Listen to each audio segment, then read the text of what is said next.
Você já se inscreveu no canal Espiritismo Teste? Não esqueça de ativar o sininho e todas as notificações. Assim te informaremos quando houver novos vídeos. E ajude a manter este trabalho voluntário, clicando em Seja Membro.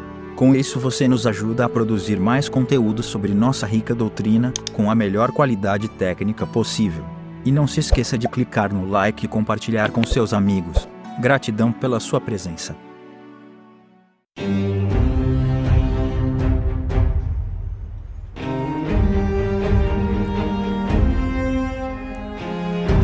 Olá, minha amiga, meu amigo, como é que vocês estão? Sejam bem-vindos a mais um estudo do livro da obra fundamental, O que é o Espiritismo, do nosso querido Allan Kardec, que é um resumão sobre a doutrina espírita. Nós falamos no encontro passado sobre os médiuns e agora nós vamos falar sobre escolhos da mediunidade. Eu erradamente, na última, eu achei que escolhos fosse a mesma coisa que escolha. Não é não! Eu fui procurar. Escolhos é a mesma coisa que dificuldade, tropeço, erro ou obstáculo. Então a gente vai ver os maiores obstáculos da mediunidade. Vamos lá. Um dos maiores escolhos da mediunidade é a obsessão, isto é, o domínio que certos espíritos podem exercer sobre os médiums, impondo-se-lhes sob nomes apócrifos e impedindo que se comuniquem com outros espíritos. É também um obstáculo que se depara a todo observador novato e inexperiente que, não conhecendo os caracteres desse fenômeno, pode ser iludido pelas aparências, como aquele que, desconhecendo a medicina, pode enganar-se sobre a causa e natureza de qualquer mal. Seu estudo prévio, neste caso, é útil para o observador, mas indispensável é ao médium, a quem fornece os meios de prevenir um inconveniente que lhe poderia trazer bem desagradáveis consequências. Assim, é pouca toda a recomendação para que o estudo preceda a prática. Olha lá, estudo antes da prática, para ver o Livro dos Médiuns, capítulo 23. Então, a maior dificuldade da mediunidade é exatamente a obsessão. É espírito que se faz passar por outro, né? E que engana, e que não deixa nenhum outro espírito chegar perto. Essa é a maior dificuldade da mediunidade, por isso que é preciso muito estudo. E o próprio Kardec diz a recomendação que o estudo preceda a prática, para que você conheça a fundo como é que funciona a comunicação com os espíritos e não cair no conto do vigário destes espíritos obsessores. A obsessão apresenta 3 graus principais bem característicos: a obsessão simples, a fascinação e a subjugação. No primeiro, o médium tem perfeitamente consciência de não obter coisa alguma boa. Ele não se ilude acerca da natureza do espírito que se obstina em se lhe manifestar e do qual deseja desembaraçar-se. Este caso não oferece gravidade alguma, é um simples incômodo, do qual o médium se liberta, deixando momentaneamente de escrever. O espírito, cansando-se de não ser ouvido, acaba por se retirar. Então, olha aí a classificação, que legal. Obsessão simples, então quando o médium sabe que aquele espírito não quer nada com nada, só está falando besteira. Aí o médium, de livre e espontânea vontade, opressão, ele para de se comunicar, o espírito fica ditando, falando e ele não quer ouvir, entendeu?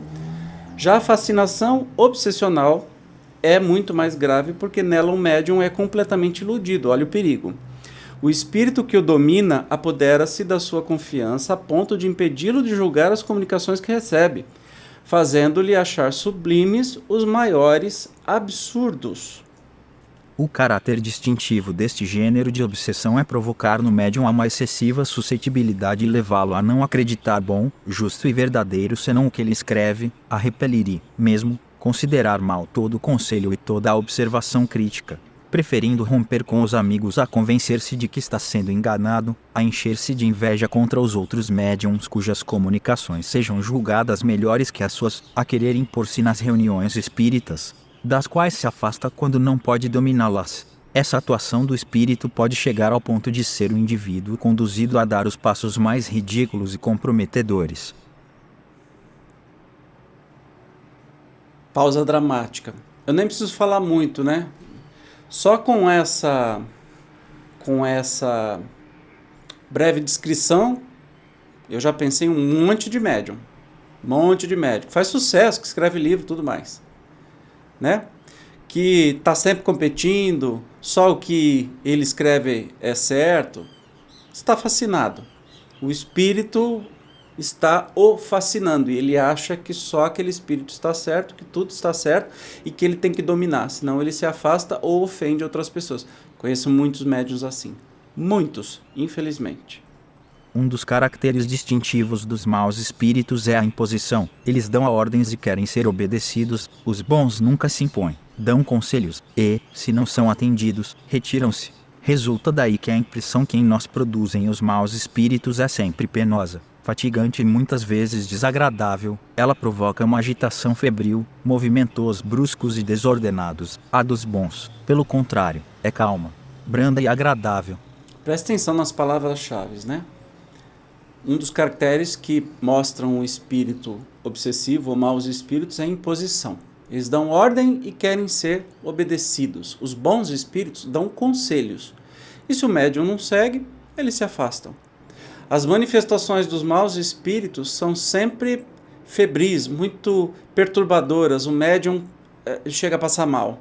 Dos bons espíritos é sempre calma, tranquila. Mas atenção, pela prática mediúnica que eu tenho, e não é lá grandes coisas assim, tem gente que tem muito mais prática, existem as comunicações dos espíritos que estão em trauma. Então a gente precisa distinguir isso, tá? Os espíritos que estão em trauma são os recém-desencarnados, ou os que estão numa situação muito aflitiva, e isso vai passar para um médium no momento daquela comunicação. Mas geralmente essas comunicações não são para serem escritas e nem nada, são para serem vividas por aqueles espíritos, para que eles tomem o choque anímico e percebam que estão desencarnados, e com isso eles são encaminhados e cuidados pelos espíritos protetores, né? Mas fora isso, uma comunicação muito agitada e que dá má impressão para um médium, certamente vem de um espírito perturbado ou mau. Bons espíritos sempre, nunca mandam, nunca impõem. Quem impõe é outra coisa. Agora tem o terceiro e mais grave, né? Subjugação. A subjugação obsessional, designada outrora sob o nome de possessão, é um constrangimento físico exercido sempre por espíritos da pior espécie que pode ir à neutralização do livre-arbítrio do paciente.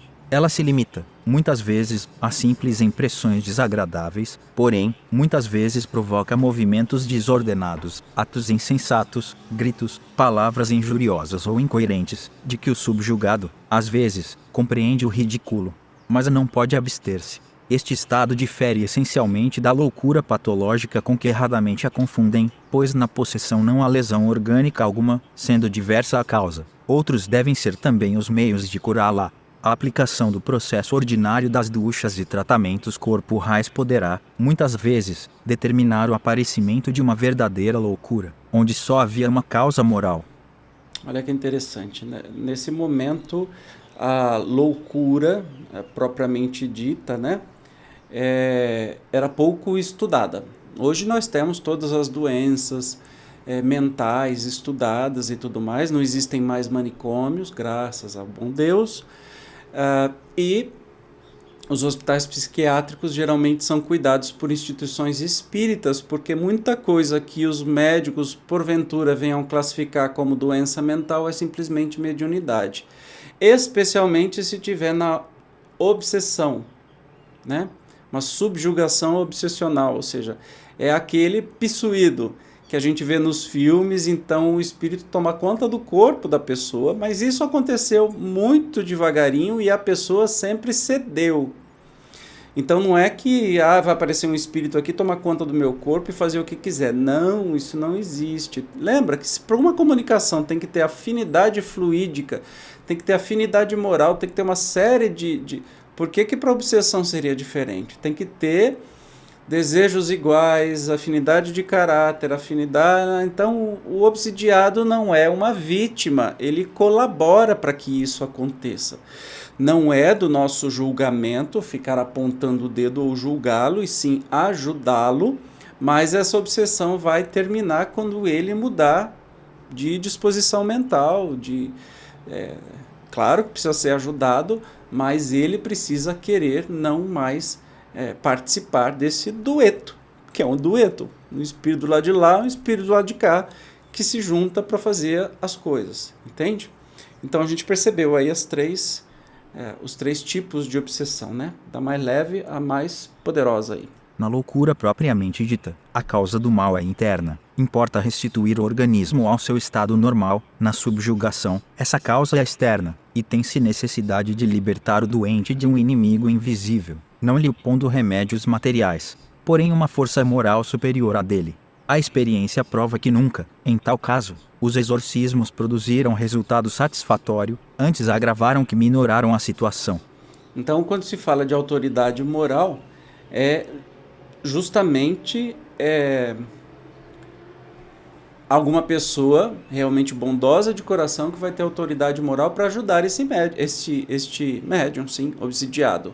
Mas nunca com fórmulas, gritaria, tacando água benta na cabeça, humilhando o espírito. O espírito se diverte pra caramba com isso, imagina, não vai espantar de jeito nenhum. Indicando a verdadeira fonte do mal, só o espiritismo pode dar os meios de combatê-lo, fazendo a educação moral do espírito obsessor, por conselhos prudentemente dirigidos, chega-se a torná-lo melhor e a fazer-lo renunciar voluntariamente à atormentação do enfermo, que então fica livre. Olha, ele pede para ler o Livro dos Médiuns, 279, a Revista Espírita de fevereiro, março e junho de 1864, a jovem obsedada de Marmont, acho que é assim que fala. Então, por que uma pessoa moralmente vai ajudar este médium obsidiado? Porque ele vai conversar com esse espírito.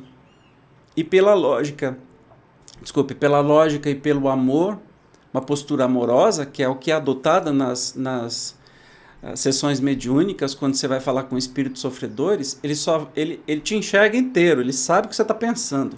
Não adianta ficar fazendo palavra docinha se você está querendo o mal dele.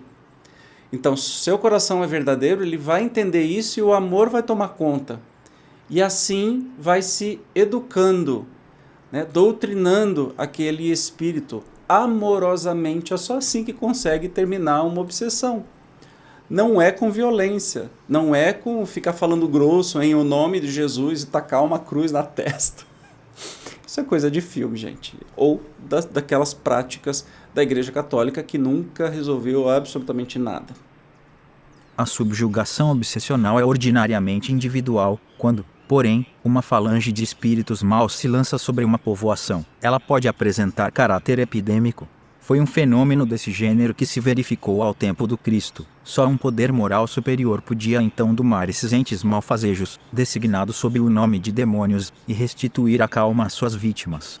Jesus tem uma moral absurda que basta uma palavra para que tudo aconteça, né?